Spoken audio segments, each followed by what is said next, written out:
বুখারী শরীফের 555 নং হাদিস শরীফের মধ্যে এসছে, ফজরের সময় ফেরেশতাদের পালা বদল হয়, আর এ সময় বান্দা যা কিছু করে ফেরেশতারা আল্লাহর কাছে গিয়ে তা পেশ করেন।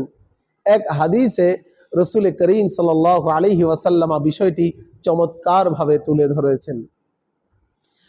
ফেরেশতারা পালা বদল করে তোমাদের মাঝে আগমন করে। আল্লাহ রাসূল সাল্লাল্লাহু আলাইহি ওয়াসাল্লাম বলেন, একদল দিনে একদল রাত্রে, আসর ও ফজরের নামাজে উভয় দল একত্র হয়। এরপর তোমাদের মাঝে রাত যাপনকারী দলটি উঠে যায়। তখন তাদের প্রতিপালক তাদের জিজ্ঞাসা করেন, আমার বান্দাদের কোন অবস্থায় রেখে এলে? অথচ তিনি তাদের ব্যাপারে সর্বাধিক অবগত। জবাবে তারা বলেন, আমরা তাদের নামাজে রেখে এসেছি, আর আমরা যখন তাদের কাছে গিয়েছিলাম তখনও তারা নামাজরত ছিলেন।